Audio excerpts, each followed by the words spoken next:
The primary aim of modern warfare in accordance with the principles of doublethink. This aim is simultaneously recognized and not recognized by the directing brains of the inner party, is to use up the products of the machine without raising the general standard of living.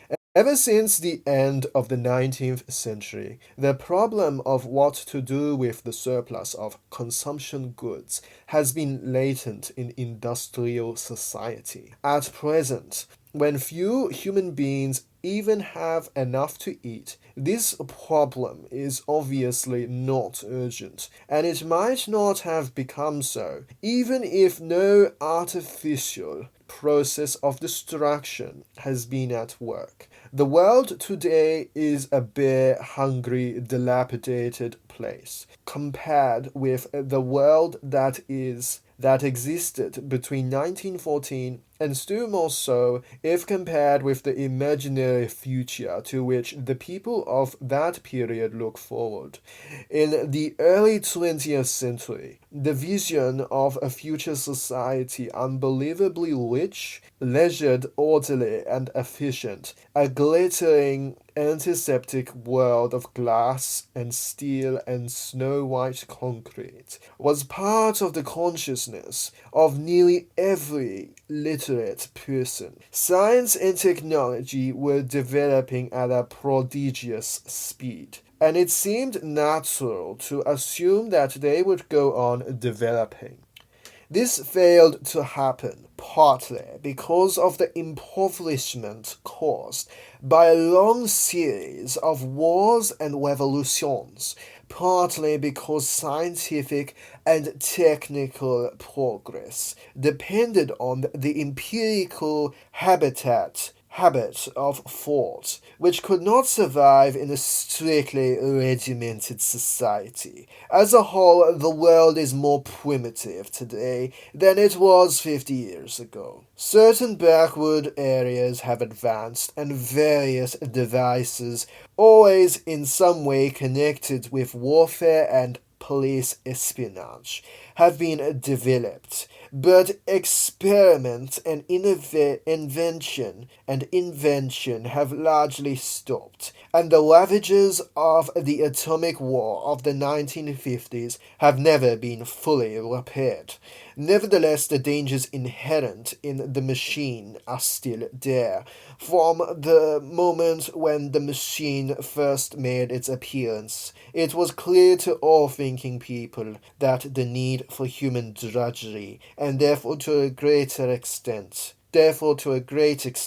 for human inequality, had disappeared. If the machine were used deliberately for that end, hunger, overwork, dirt, illiteracy, and disease could be eliminated within a few generations, and in fact without being used for such purposes, but by a sort of automatic process, by producing wealth which it was sometimes impossible not to distribute. The machine did raise the living standards of the average human being very greatly over a period of about 50 years at the end of the 19th and the beginning of the 20th centuries. But it was also clear that an all-round increase in wealth threatened the destruction, indeed, in some sense, was the destruction of a hierarchical society in a world in which everyone worked short hours, had enough to eat, lived in a house with a bathroom and a refrigerator, and possessed a motor car of even an aeroplane. The most obvious and perhaps the most important form of inequality would already have disappeared if it was possible, no doubt, to imagine a society in which wealth, in the sense of personal possessions and luxuries, should be evenly distributed, while power remained in the hands of a small privileged caste. But in practice, such a society could not long remain stable, For if leisure and security were enjoyed by all alike, the great mass of human beings who are normally stupefied by poverty would become literate and would learn to think for themselves. And when once they had done this, they would sooner or later realize that the privileged minority had no function, and they would sweep it away. In the long run, a hierarchical society was only possible only on a basis of poverty and ignorance. To return to the agricultural past, as some thinkers about the beginning of the 20th century dreamed of doing, was not a practicable solution. It conflicted with the tendency towards mechanization, which had become quasi-instinctive throughout the whole world. And moreover, any country which remained industrially backward was helpless in a military sense, and was bound to be dominated directly or indirectly by its more advanced rivals. Nor was it a satisfactory solution to keep the masses in poverty by restricting the output of goods. This happened to a great extent during the final phase of capitalism, roughly between 1920 and 1940. The economy of many countries was allowed to stagnate. Land went out of cultivation. Capital equipment was not able to great blocks of the population was not added to. Great blocks of the population were prevented from working and kept half alive by state charity. But this too entailed military weakness, and since the privations, if it inflicted were obviously unnecessary, it made opposition inevitable. The problem was how to keep the wheels of industry turning without increasing the real wealth of the world.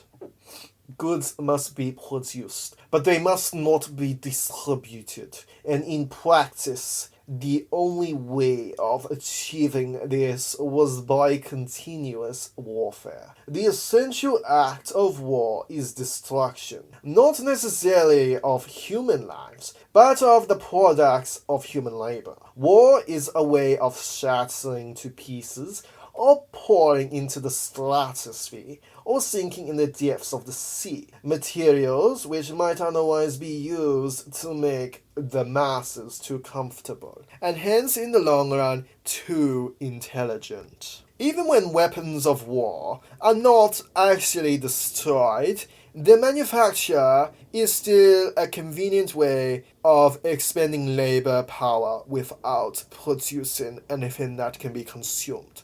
A floating fortress, for example, has loaded up in it the labor that would build several hundred cargo ships. Ultimately, it is scrapped as obsolete, never having brought any material benefit to anybody. And with further enormous labors, another floating fortress is built. In the principles, the war effort is always so planned as to eat up any surplus that might exist after meeting the bare needs of the population. In practice, the needs of the population are always underestimated, with the result that there is a chronic shortage of half the necessities of life. But this is looked on as an advantage. It is deliberate policy to keep even the favored groups somewhere near the brink of hardship, because a general state of scarcity increases the importance of small privileges and thus magnifies the distinction between one group or another. By the standards of the early 20th century, even a member of the inner party lives in a still laborious kind of life. Nevertheless, the few luxuries that he does enjoy, his large, well-appointed flat, the better texture of his clothes, the better quality of his food and drink and tobacco, his 2 or 3 servants, his private motor car or helicopter set him in a different world. from the member of the outer party. And the members of the outer party have a similar advantage in comparison with the submerged masses, whom we call the proles. The social atmosphere is that of a besieged city, where the possession of a lump of horseflesh makes the difference between wealth and poverty, and at the same time the consciousness of being at war and therefore in danger makes the handing over of all power to a small caste seem the natural, unavoidable condition of survival. War, it will be seen, not only accomplishes the necessary destruction, but accomplishes it in a psychologically acceptable way.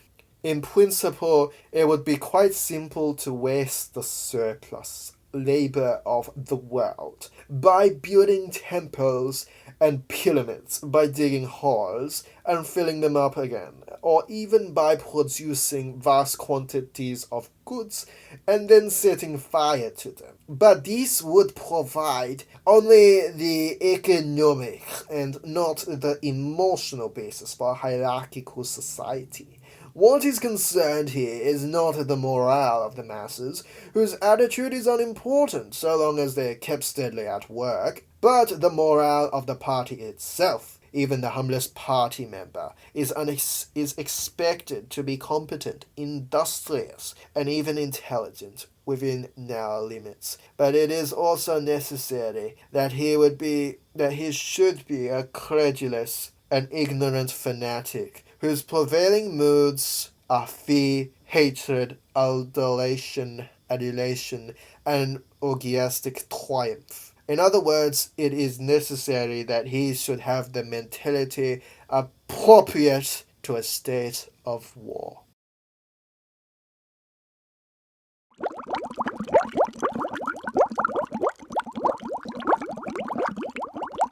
So this is my thoughts. This excerpt speaks quite a lot about how the need to bring about economic, social, and political equality can lead to anything but. Hence the old saying, the road to hell is paved with good intentions. When the masses decide that hierarchy is bad, they rebel against it, creating revolutions and end up installing people who are equally corrupt, self-seeking, and depraved. People will always want to grab power for themselves to the exclusion of others. This is human nature, and no amount of social engineering can change people away from their need to seek totalizing power.